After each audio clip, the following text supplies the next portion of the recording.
This is Victoria Alexander. I'm your candidate for Congress in New York's District 19. In these videos, I'm answering questions posed by a voter in Schoharie County, New York, named Richard, who wrote to me with 5 different questions, and today we're going to answer question number 2. Right now, there seems to be a lot of civil unrest, yes, that started with the tragic death of George Floyd. There's been a lot of talk to defund the police. Do you feel this is the right thing to do? Okay, so Richard, I did some research, and this is what I think about the problem. If I were coming up with a slogan to address the problems with policing in the United States, it would not have been defund the police.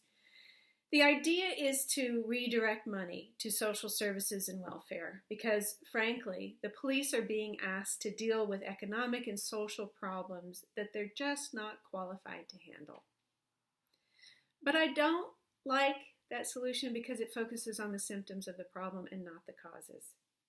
We need to change our monetary policies, which I describe in my website, and there's a link to that below. There are serious inequalities, economic and social inequalities that need to be addressed. But let's assume that we can address those social and economic problems in another way. Then what do we want to say about policing? Well, we certainly need to demilitarize the police. New York State police departments have about $26 million in armored vehicles and other weapons of war. Lately in Minneapolis, we have seen armored vehicles driving down residential streets with troops of police officers marching behind, firing rubber bullets or pepper bullets at residents watching from their front porches. That's crazy. The police should not have that kind of equipment, much less use it on us. We've really gotten away from the idea that police protect and serve us. Many people are suggesting various other reforms like ending qualified immunity and retraining police to de-escalate situations. These are good suggestions. But let's really rethink the police. How did this situation get so bad? Richard, again, I did some research on your question, and I found that there was a moment in time when our ideas about the role of policing really started to change for the worse. I understand that there have always been some problems throughout human history. Petty criminals are hounded down, while those who steal millions get jobs in government or industry. That's a bigger problem. But let's talk about the job of the police force. Back in the 1980s, there was this theory called the broken window theory, introduced by some social scientists, James Wilson, George Kelling, and Catherine Coles. You know this theory by different names, such as tough on crime, zero tolerance, 3 strikes, you're out, and stop and frisk.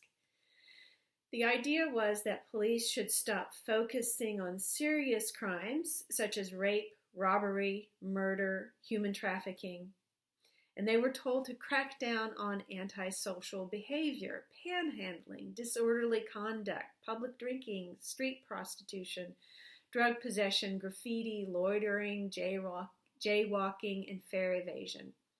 Police were encouraged to stop anyone who looked suspicious, and they were even encouraged to enter private property if they claimed that they saw something suspicious, like a broken window or a door ajar.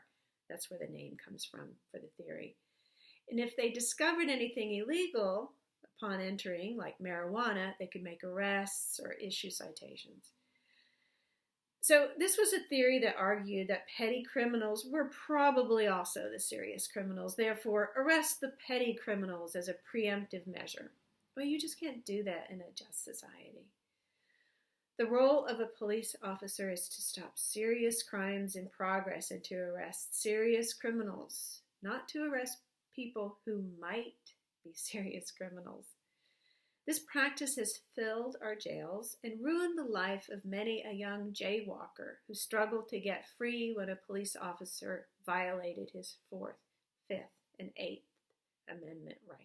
Now, the role of the police should be to protect our constitutional rights. The broken window approach is in direct violation of those rights. The Fourth Amendment guarantees the right of the people to be secure in their persons, houses, papers, and effects against unreasonable searches and seizures. No warrants shall issue but upon probable cause, supported by oath or affirmation. The Fifth Amendment says no person should be deprived of life, liberty, or property without due process of law. The Eighth says excessive bail shall not be required, nor excessive fines imposed, nor cruel and unusual punishments inflicted. All those rights are ignored with the broken window theory. In addition, the war on drugs, like any war, has destroyed the lives of many.